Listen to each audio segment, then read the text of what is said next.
नमस्कार दोस्तों, मैं विनोद कुमार एक बार फिर से आप सभी का सामान्य हिंदी यूट्यूब चैनल में स्वागत करता हूं। आज हम पढ़ेंगे संधि, और संधि का ये हमारा 10वां भाग है और हमारा व्यंजन संधि चल रहा है। तो व्यंजन संधि का ये हमारा चौथा भाग है।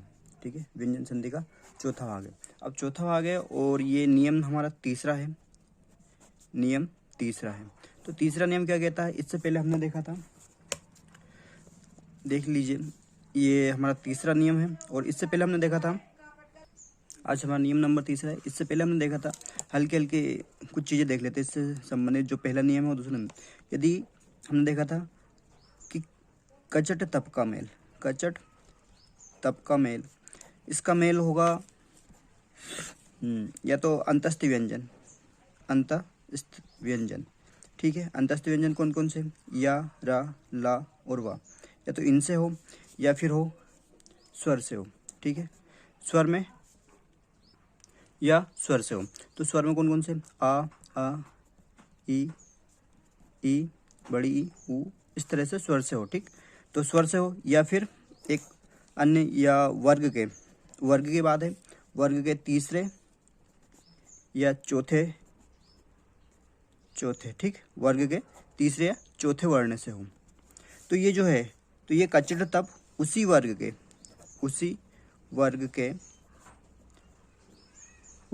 के तीसरे वर्ण में बदल जाता है। ठीक है, ये वाला नियम देखा था हमने। और फिर से मैं कह रहा हूँ आप सभी को, यदि ये वाला वीडियो नहीं देखा है तो प्लेलिस्ट में डाला हुआ है, जाके देखिए, फिर उसके बाद में आज का देखिए।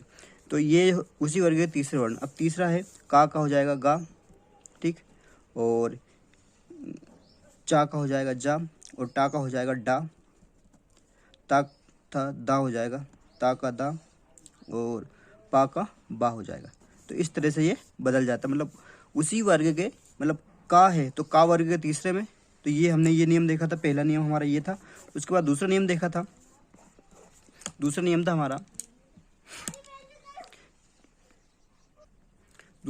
हमारा इसी संबंधित था कि कचट तप कचट तप का मेल। ठीक है, कचट तप का मेल किससे हो, पंचम वर्ण से, वर्ग के पंचम वर्ण से हो।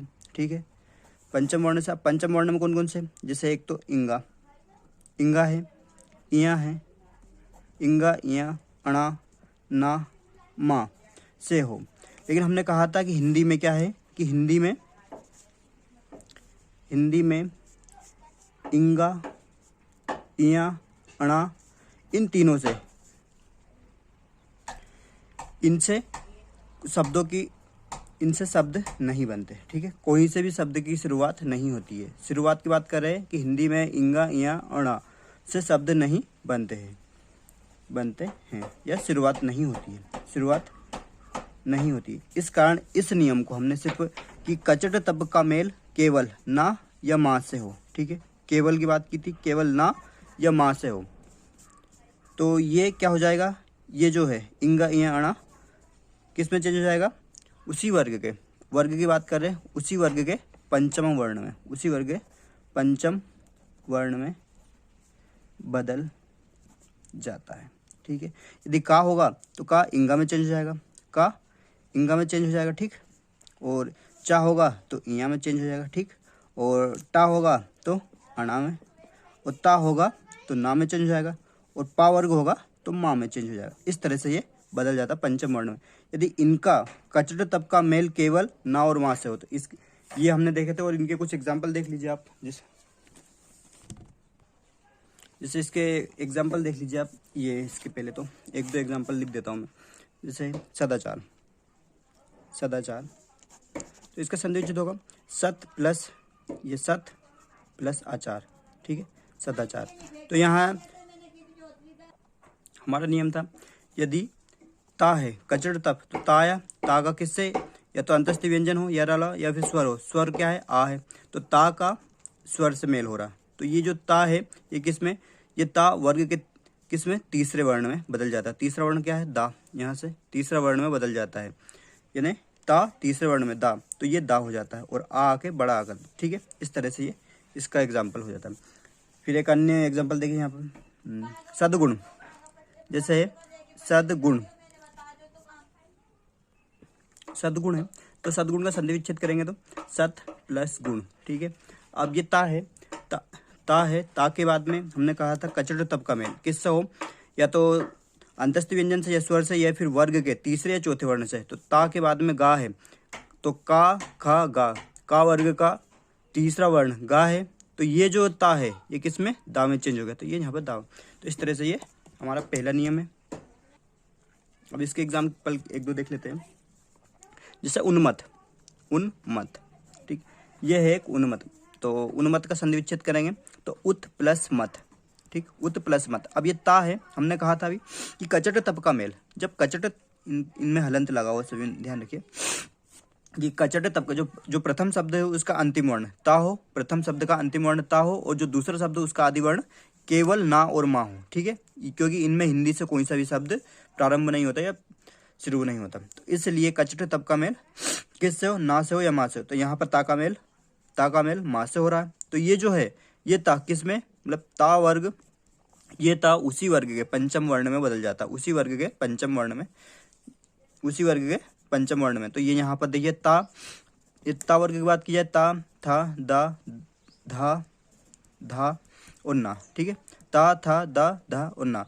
तो पंचम वर्ण क्या है ना, तो ना में ये यहाँ पर बदल गया। उन्मत्त, एक अन्य एग्जाम्पल वो देख लीजिए जिससे आपको सारी चीज समझ में आ जाए। जैसे उन्नयन, उन्नयन, तो उन्नयन का संधि विच्छेद करेंगे उत प्लस नयन, ठीक,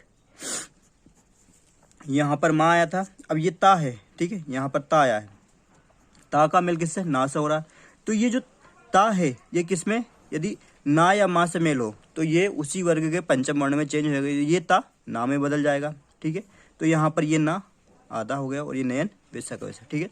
तो उन्नयन, तो ये दो नियम हमने पहले देखे थे। आज हम व्यंजन संधि से संबंधित तीसरा नियम देखेंगे। ये तीसरा नियम है अब हमारा, यदि किसी ह्रस्व स्वर की बात कर लिया है, ह्रस्व स्वर या फिर दीर्घ स्वर के बाद छा आता है, ठीक है, ये छा आता है तो छा से पहले किससे, छा से पहले आधा चा जोड़ दिया था, चा जोड़ दिया जाता है, ठीक है। ये हमारा अगला नियम है, आज का नियम है ये हमारा। किस तरह से, यदि स्वर है, स्वर की बात कर लिया है, पहला जो प्रथम शब्द हमारा, प्रथम शब्द का अंतिम वर्ण देखेंगे, प्रथम शब्द का अंतिम वर्ण क्या होगा, प्रथम शब्द का अंतिम वर्ण स्वर होगा। फिर उसके बाद में स्वर का मेल, ठीक है, स्वर का मेल किससे हो, स्वर का मेल छा से हो, ठीक है। उसके बाद में क्या छा आता है, का मेल छा से हो, ठीक, स्वर का मेल छा से हो। तो ये जो छा है ये छा चा और छा में हो जाए, तो ये छा में बदल जाता है, च छा में बदल जाता, ठीक है। ये हमारा आज का नियम है। तो यहाँ से आशा करता हूँ आप सभी को समझ में आ गया होगा। मतलब यदि छा आता है, स्वर के बाद छा आता है तो आधा चा जोड़ दिया जाता है, चा जोड़ दिया जाता है, जिससे कैसा हो जाता है, ये चा और छा के रूप में बदल जाता है। जैसे इसके एग्जाम्पल देखते हैं हम कुछ। तो इसको हम एक, इस संधि को, ये जो चा है इस संधि का नाम चागम व्यंजन संधि भी कहते हैं इसे, चागम व्यंजन संधि, ठीक है। क्यों कहते हैं, क्योंकि चा का आगम हो रहा है, किसमें, चा का आगम हो रहा है, मतलब चा आ रहा है, इसलिए से चागम व्यंजन संधि कहते हैं। किस लिए कहते हैं, क्योंकि चा आ रहा है इसलिए चागम व्यंजन संधि कहते हैं, चागम व्यंजन संधि, ठीक है। इतने बातें क्लियर हो गई होंगी आप सभी को यहाँ से। उसके बाद हम इसके कुछ एग्जाम्पल देखते हैं। जैसे स्वच्छंद, ठीक, स्वच्छंद, इसका संधि विच्छेद करेंगे तो स्व प्लस छंद, अब यहाँ देखिए जो प्रथम शब्द है उसका अंतिम वर्ण वा है, वा के साथ में लगा है आ, ठीक है। आ क्या हो गया, आ हो गया हमारा स्वर, आ हो जाता है स्वर। और छंद देखिए, अब छंद में जो दूसरा शब्द है ये प्रथम शब्द हमारा, प्रथम शब्द प्रथम शब्द का हमने अंतिम वर्ण देखा, अंतिम वर्ण हमें आ देखने को मिला। और जो दूसरा शब्द है, दूसरा शब्द का आदि वर्ण देखा हमने, आदि वर्ण देखने को मिला हमें छा। तो ये जो है, यदि स्वर का मेल किससे हो, छा से हो, तो ये किस तरह से बदल जाता है, इससे पहले आधा चा जुड़ जाता है और छा वैसा का वैसा हो जाता है। तो ये हो जाएगा चा छा। तो यहाँ पर वैसा ही तो है, हाँ या ना, ठीक है, इस तरह से। फिर एक अन्य एग्जांपल देखिए यहाँ पर, आच्छादन। आच्छादन है, आच्छादन का हम संधि विच्छेद करेंगे तो आ प्लस छादन, ठीक, छादन है छाने वाला, आच्छादन, ठीक है। तो आ देख हमने, जो प्रथम शब्द है, ये उपसर्ग काम कर रहा है यहाँ पर, आ क्या है, उपसर्ग काम कर रहा है। तो आ प्लस छादन, तो आ तो स्वर हो गया फिर से, और ये छा फिर से देखने को मिला। तो आ और ये छा, ये दोनों देखने को मिले, तो फिर ये क्या हो जाएगा, वापस चा छा, ठीक है, चा छा। तो यहाँ पर वही तो है, तो ये आच्छादन हो जाता है। एक अन्य एग्जाम्पल देखिए, परिच्छेद, ठीक है, परिच्छेद है। तो परिच्छेद का संधि विच्छेद देखिए, परि प्लस छेद, ठीक, परि प्लस छेद। यदि जो प्रथम शब्द हमारा, प्रथम शब्द का अंतिम वर्ण देखेंगे तो रा है, री है, तो री और री में भी यदि अंतिम वर्ण देखेंगे तो छोटी ई, ठीक है, छोटी ई देखने को मिल रही। उसके बाद में ये छा देखने को मिल रहा, ये दोनों वापस मिल गए, क्योंकि ये स्वर है, ई क्या है, स्वर, और ये छा हमारा व्यंजन है। छा की बात कर रहे थे, यदि स्वर हो और स्वर का मेल किससे हो, छा से हो, तो ये कैसा हो जाता है, आधा चा जुड़ जाता है इसमें, और छा वैसा का वैसा रहता है। तो ये हो जाएगा हमारा चा छा, ठीक है। तो यहाँ पर परिच्छेद में वापस वही छा है, ठीक है। आए समझ में आप सभी को, कमेंट से करके जरूर बताएं, और यदि स्पीड ज़्यादा तेज हो तो वो भी बताएं, हम स्लो कर सकते हैं, ठीक। एक अन्य एग्जाम्पल, अनुच्छेद, ठीक है। तो ये अनु फिर हमारा उपसर्ग हो गया, प्लस छेद, संधि विच्छेद करेंगे तो अनुच्छेद होगा। जो अनुशब्द है, अनुशब्द का अंतिम वर्ण क्या होगा, छोटा ऊ, प्लस ये दूसरे शब्द का आदि वर्ण छा हो गया। तो ऊ का संयोग जब छा से मिलेगा तो ये कैसा हो जाएगा, चा जुड़ जाएगा, चा के बाद में ये छा हो जाएगा, ठीक है। और ये किस तरह से, चा और छा, तो यहाँ पर छा वैसे ही अनुच्छेद, ठीक है। इतनी बातें आप सभी को समझ में आ गई होंगी। एक अन्य एग्जांपल देखिए,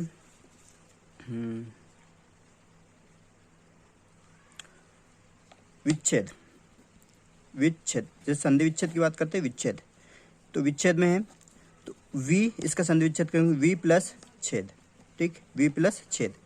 अब वी है तो वी में छोटी ई रहेगी, यहाँ पर ये बड़ी ई नहीं है, सॉरी छोटी ई है, ध्यान रखिए, गलती से हो गया।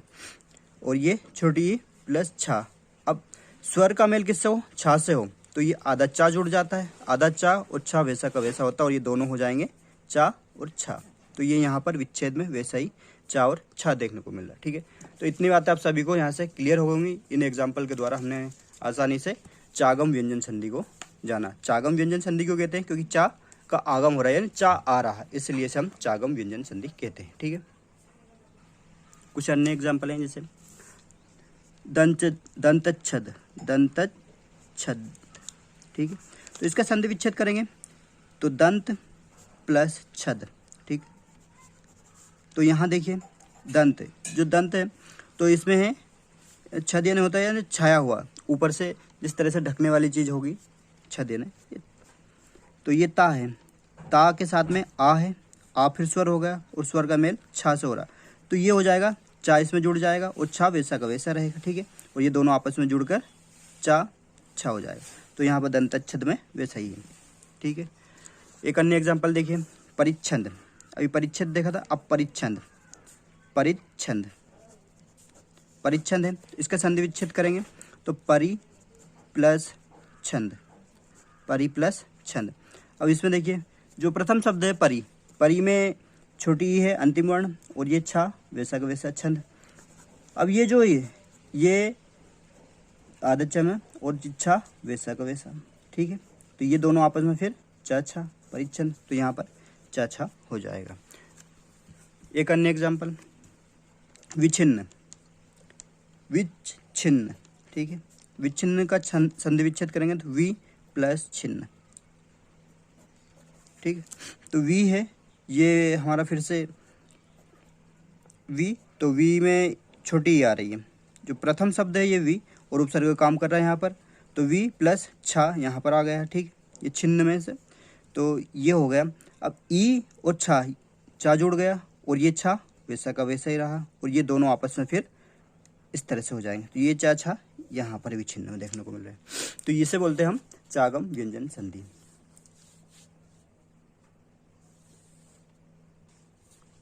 एक अन्य एग्जाम्पल है मात्रक छाया, मात्रक छाया, ठीक है। अब इसका संधि विच्छेद करेंगे हम, तो मात्र प्लस छाया, ठीक है। अब ये मात्र है तो मात्र में ये र है, र प्लस छ, ये दोनों हैं। अब ये क्या है, वापस से स्वर हो गया, हमने इसे स्वर ही माना है ऋषि को, स्वर है तो स्वर, ये र और ये छा, ये दोनों मिलकर, ठीक है, ये दोनों मिलकर वापस से ये तो कर देगा चा, आधा चा जोड़ देगा और ये छा वैसा का वैसा ही हो जाएगा, और ये दोनों हो जाएंगे चा और छा, तो यहाँ पर चा छा वैसे ही मात्र छाया में, ठीक है। जैसे एक और इससे संबंधित संधि विच्छेद कर लीजिए, एक तो नहीं ये छोड़िए, ये तो हो गया था हमारा विच्छेद से संबंधित। एक अन्य एग्जाम्पल वृक्ष छाया, ठीक, वृक्ष छाया, ये वाला संधि विच्छेद इसका, तो इसका होगा वृक्ष प्लस छाया, वृक्ष प्लस छाया। वृक्ष है, वृक्ष में अंतिम वर्ण क्या है, आ है, आ स्वर आया यहाँ पर इच्छा में, फिर उसके बाद में छा वैसा का वैसा, और ये आ छा से मिलकर आधा चा जोड़ देगा, आधा चा और ये छा वैसा का वैसा ही होगा, ठीक है। और ये दोनों आपस में वापस चा और छा हो जाएंगे, चा और छा, तो यहाँ पर वही है वृक्ष छाया, ठीक है दोस्तों। तो आज का वीडियो हम यहीं पर समाप्त करते हैं। वीडियो कैसा लगा लाइक करें, शेयर करें।